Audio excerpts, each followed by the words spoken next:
Kemudian kalau kita melihat alasan dari Pak Muldoko, kemudian Menteri Dalam Negeri, Mahfud MD, juga Menteri Agraria Tata Ruang, Pak Hadi Cahyono itu kan mengatakan mereka ini penghuni liar. Nah pertanyaannya, kalaupun mereka penghuni liar, sesuai dengan peraturan pemerintah nomor 24 tahun 1997 tentang pendaftaran tanah, maka mestinya yang berhak mendapatkan pertama kali orang yang sudah mendiami. Kalau di dalam bahasa perdatanya, hukum perdatanya itu adalah besetter, siapa yang menguasai pada saat itu, ya. Jadi memang kalau pendekatannya hukum positif selesai, karena hukum positif itu yang punya hanya tiga: satu penguasa, yang ketiga pemodal, yang ketiga adalah orang yang dekat dengan kekuasaan. Nah itu semua melekat pada pengusaha. Karena itu kembali harus kita luruskan bahwa MOU atau perjanjian antara Badan Pengelola Batam dengan investor pada 25 Agustus 2004 itu cacat hukum. Karena apa? Karena itu bertolak belakang dengan peraturan Menteri Agraria tahun 93, ya, bahwa hak pengelolaan lahan sesuai dengan pasal 3 itu tidak boleh dialihkan pihak ketiga. Nah, ini tiba-tiba dialihkan pihak ketiga, dan ketiga itu adalah perusahaan perusahaan asing. Jadi persyaratannya beda. Persyaratannya harus memperoleh izin lokasi dulu. Nah, kalau kita lihat pernyataannya Gubernur Kepri maupun Kepala Pengelola Badan Otorita Badan Pengelola Batam tanpa otorita, ya, itu kan faktanya memang tidak. Nah, tiba-tiba Badan Pengelola Batam memaksa warga untuk hengkang, ya, karena akan digunakan proyek strategis Rempang Eco City. Nah pertanyaannya, apakah benar kalau kita lihat dari lingkungan hidup juga Eco City itu, kalau yang namanya itu perusahaan tentu ya mengandung pencemaran, apalagi yang diproduksi itu adalah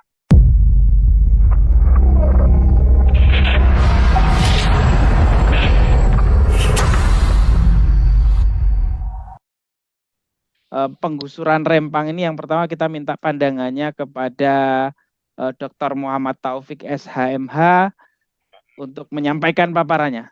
Kepada Dr. Muhammad Taufik kami persilakan, dokter.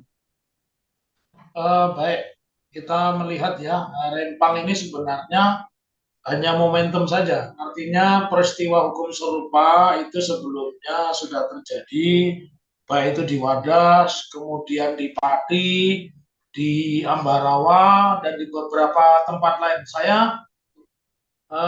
membagi pengantar diskusi ini menjadi tiga bagian, ya.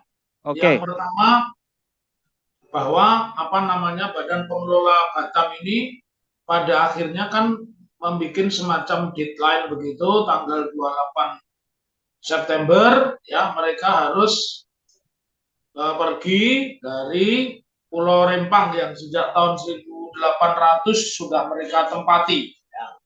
Nah, apakah tata cara perolehan tanah, kemudian proses pendaftaran tanah, dan cara memperoleh izin ini sudah benar, ya? Nah, kita analisa dulu. Sebenarnya rencana memindahkan pariwisata Pulau Rempang ini memang sudah dimulai sejak tahun 92, ya. Lalu kemudian diformulasikan di masa pemerintahnya Megawati. Jadi ini mesti kita sebut, ya, khususnya setelah munculnya perjanjian 2004, tiba-tiba yang semula ini mau menata menjadi kawasan wisata, akhirnya berubah menjadi segmennya lebih sempit, pembangunan industri besar, pabrik kaca, ya.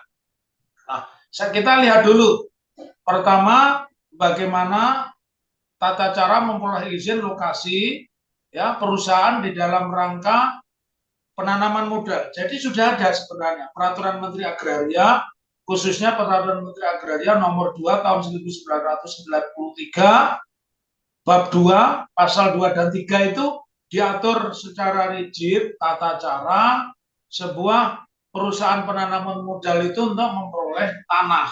Nah, kalau tadi cerita di awal saya buka, tahun 92 itu rencana awalnya adalah untuk kawasan wisata, dan memang yang tepat adalah kawasan wisata ya. Karena kawasan industri, kalau itu industrinya adalah industri kaca yang bahan bakunya dari pasir, tentu tidak strategis buat pertahanan keamanan dan khususnya adalah lingkungan hidup. Coba kita analisa apakah tata cara memperoleh izin lokasi perusahaan dalam rangka penanaman modal sebagaimana diatur Peraturan Menteri Nomor 2 Tahun 1993 ya, itu sudah dipenuhi tidak oleh PT Mega Elok Graha atau MEG ya. Nah, faktanya kan itu tidak, karena dari awal mereka ini tidak merencanakan itu sebagai sebuah kawasan industri ya. Kemudian kalau kita melihat alasan dari Pak Muldoko, kemudian Menteri Dalam Negeri, Mahfud MD, juga Menteri Agraria Tata Ruang, Pak Hadi Cahyono itu kan mengatakan mereka ini penghuni liar. Nah, pertanyaannya, kalaupun mereka penghuni liar, sesuai dengan Peraturan Pemerintah Nomor 24 Tahun 1997 tentang pendaftaran tanah, maka mestinya yang berhak mendapatkan pertama kali orang yang sudah mendiami. Kalau di dalam bahasa perdatanya, hukum perdatanya itu adalah besetter, siapa yang menguasai pada saat itu ya. Jadi memang kalau pendekatannya hukum positif selesai, karena hukum positif itu yang punya hanya tiga, satu penguasa, yang ketiga pemodal, yang ketiga adalah orang yang dekat dengan kekuasaan. Nah itu semua melekat pada pengusaha. Karena itu kembali harus kita luruskan bahwa MOU atau perjanjian antara Badan Pengelola Batam dengan investor pada 25 Agustus 2004 itu cacat hukum. Karena apa? Karena itu bertolak belakang dengan Peraturan Menteri Agraria tahun 93 ya, bahwa hak pengelolaan lahan sesuai dengan pasal 3 itu tidak boleh dialihkan pihak ketiga. Nah, ini tiba-tiba dialihkan pihak ketiga, dan ketiga itu adalah perusahaan asing. Jadi persyaratannya beda, persyaratannya harus memperoleh izin lokasi dulu. Nah, kalau kita lihat pernyataannya Gubernur Kepri maupun Kepala Pengelola Badan Pengelola Batam tanpa otorita ya, itu kan faktanya memang tidak. Nah, tiba-tiba Badan Pengelola Batam memaksa warga untuk hengkang ya, karena akan digunakan proyek strategis Rempang Eco City. Nah, pertanyaannya apakah benar kalau kita lihat dari lingkungan hidup juga Eco City itu, kalau yang namanya itu perusahaan tentu ya mengandung pencemaran, apalagi yang diproduksi itu adalah kaca ya. Nah, sisi pertahanan keamanan yang harus kita sadarkan juga dari praktek-praktek yang terjadi selama ini ya. Untungnya di Jakarta Pulau G itu digagalkan oleh Pak Anies Baswedan. Kalau ini nanti benar-benar terrealisir, dia akan menjadi enklave baru dan dia akan menjadi negara baru. Saya memberikan satu contoh analisa di Bali. Di Bali dulu kita kalau wisata itu pertama pasti di Pantai Kute ya, kemudian bergeser lagi ya. Nah, selain Pantai Kute, sekarang beberapa pantai itu menjadi pantai privat. Misalkan di kawasan Nusa Dua, di kawasan Seminyak. Kenapa saya bilang privat? Karena pantai yang tadinya publik itu orang masuk ke situ itu paling-paling membayar retribusi atau parkir. Sekarang itu mereka harus members. Padahal pantai itu miliknya negara. Bagaimana mungkin kemudian pantai itu menjadi milik swasta dan mereka mengatur tersendiri? Bagaimana syaratnya? Di situ tiba-tiba didirikan hotel besar atau resort atau tempat yang hanya orang kaya bisa mengakses. Nah, pada akhirnya kalau Bali saja bisa dibuat seperti itu ya, dan kita tidak berdaya, Apalagi Batam yang jauh dari pantauan pusat kekuasaan. Bali itu masih dari pusat kekuasaan, dijangkau dari Jakarta masih 1,5 jam. Batam itu begitu jauh ya. Dan itu bagian dari Laut Cina Selatan. Jadi satu, alasan tentang tata cara memperoleh izin lokasi dalam rangka penanaman modal. Yang kedua, tentang pendaftaran tanah. Yang ketiga, perolehan tanah untuk kepentingan industri, apalagi strategis. Itu semuanya sudah dilanggar. Karena itu, menurut saya, forum ini memang harus menginisiasi. Jangan sampai berhenti kelatahan kita. Jangan sampai berhenti upaya-upaya hukum kita hanya pada saat ketika ada statement ditunda, dipending dengan dibatalkan, itu dua hal yang berbeda. Kalau saya menginisiasi di ruangan ini, meminta kepada teman-teman yang punya latar belakang yuris atau ahli hukum untuk mengajukan 2 gugatan, bisa juga 1 gugatan, tetapi minimal adalah gugatan perbuatan melawan hukum. Kenapa saya bilang kalau cara memperoleh izin lokasinya juga tidak benar, cara pendaftaran tanahnya tidak benar, dan kemudian izin industrinya juga tidak benar karena dulunya itu kawasan wisata tiba-tiba menjadi industri eco city, maka menjadi satu pertanyaan bahwa di situ telah terjadi perbuatan melawan hukum. Dan karena terjadi perbuatan melawan hukum, gugatan itu tidak akan sempurna kalau tidak dilengkapi dengan ganti rugi serta hak profesional. Apa ganti ruginya? Ya ganti ruginya mereka yang sudah mendiami ratusan tahun itu dipulihkan harkat, martabatnya, dan hak sosial serta hak ekonominya. Kemudian yang kedua, profesionalnya yaitu dihentikan. Ya. Jadi artinya itu kembali status quo gitu. Kalau mendasarkan pada tata cara pendaftaran tanah berdasarkan peraturan pemerintah nomor 24 tahun 1997, maka yang berkesempatan pertama kali adalah warga Rempang yang sudah lama mendiami tanah tersebut. Begitu pendapat saya ya. Ya. Prof. Taufik tadi sempat menyampaikan ternyata sejarah Rempang atau apa namanya soal proyek ini bermula dari tahun 1992. Nah ini saya juga baru dengar ini dari Prof. Taufik karena yang kita tahu yang berseliweran di media sosial itu kan dari tahun 2004 dan termasuk tadi dijelaskan juga peraturan tanah pertanahan tahun 1993 yang disampaikan oleh Prof. Taufik. Nah, rekomendasi Prof. Taufik tadi yang menarik ya, bahwa diminta pemerintah untuk memulihkan hak-haknya.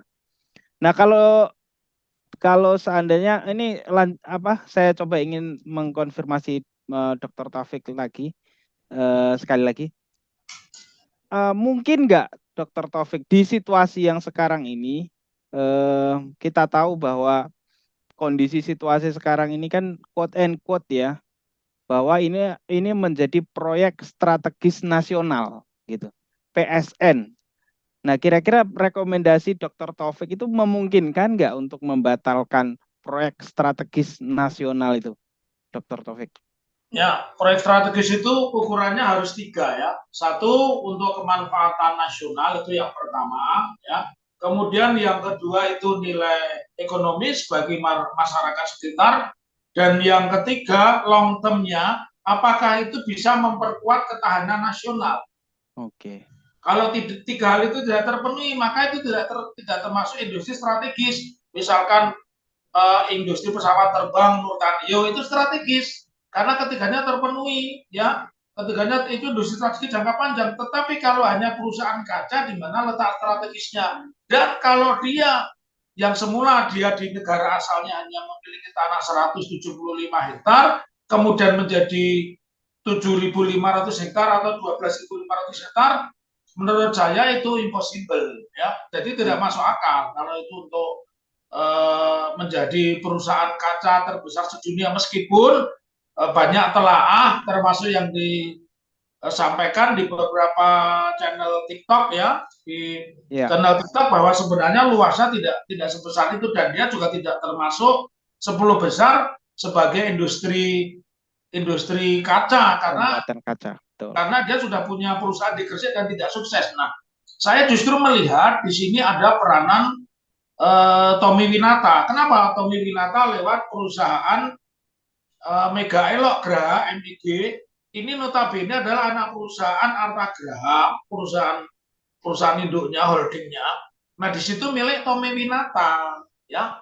Maka menjadi satu pertanyaan, industri strategis apa yang selama ini pernah dibangun oleh Tommy Winata? Justru saya mengkhawatirkan ini nanti akan menjadi hunian eksklusif yang kita tidak bisa menjangkau, dan itu tadi saya bilang secara ketahanan nasional sangat tidak menguntungkan. Sama halnya tidak menguntungkan di pemerintahan sebelumnya, Pak SBY bahkan Bu Megawati pun melarang penjualan pasir ke Singapura. Tetapi di era Pak Jokowi pasir itu dijual ke Singapura. Jangan menganggap pasir ini seperti pasirnya gunung berapi. Pasir ini tidak akan bertambah karena pasir ini menggerus. Yang kedua, selain abrasi, pada akhirnya penjualan pasir itu akan menyebabkan zona ekonomi eksklusif kita ini makin ke dalam. Bukan makin keluar, tapi makin ke dalam. Itu yang pertama. Yang kedua, kalau kita menjual pasir termasuk industri yang dibilang Rempang Eco City ini, lambat laun juga akan terjadi serupa. Dan kalau sudah diuruk, ya direklamasi, tidak mungkin itu hanya luas ribuan hektar itu hanya untuk pabrik. Di situ nanti hunian eksklusif, dan di situ orang bisa transportasinya mudah karena langsung ke laut, ya. Nah, jadi dari fakta-fakta ini tidak cukup alasan membuktikan kepada kita bahwa itu masuk kategori industri strategis. Kalau di situ industri senjata, ya, misalkan perluasan pindad, atau di situ industri pesawat terbang, ya, atau itu kawasan strategis pariwisata yang terintegrasi, ya, itu baru masuk. Tetapi ini dari 92 yang rencananya menjadikan Pulau Rempang ini sebagai kawasan wisata, ternyata tiba-tiba berubah menjadi sebuah industri. Dan yang menjadi pertanyaan besar, kenapa melibatkan begitu banyak, sampai Panglima TNI pun menyebut meeting gitu loh. Kenapa di dalam peristiwa Papua, organisasi Papua Merdeka tidak disebut itu, ya? Atau di tempat-tempat lain juga tidak disebut itu. Nah, ini menandakan betapa kuatnya kapitalisme, dan itu menunjukkan kepada kita sekarang negara ini dikelola dengan prinsip-prinsip demokrasi yang disebut duitokrasi. Jadi kalau orang punya uang banyak, dia bisa menguasai pertahanan keamanan, ya, dia bisa menguasai agraria, dan dia akan mudah juga mendapat akses termasuk perizinan, meskipun prosedur-prosedur administrasinya seperti yang saya terangkan di awal. Barangkali itu ya pengantarnya, dan saya nanti mungkin mohon izin, saya baru dari Jakarta langsung ke kantor dan belum pulang ke rumah ini. Begitu, salam hormat saya untuk sahabat-sahabat saya yang ada di sini. Ada Ibu Tri Kurnia, ya. Ya, betul. Menyebutnya ini singa betina ini di podium podcast. Beliau nanti bisa masuk ke Senayan begitu, ya. Luar biasa. Ya, terima kasih Dr. Taufik atas pencerahannya pada malam hari ini. Kita ambil kesimpulan bahwa ternyata menurut Dr. Taufik tidak memenuhi sebagai proyek strategis nasional kalau kita ukurannya dengan 3 syarat yang Dr. Taufik tadi sampaikan gitu. Artinya rekomendasi Dr. Taufik harus dipulihkan. Terima kasih Dr. Taufik perspektifnya.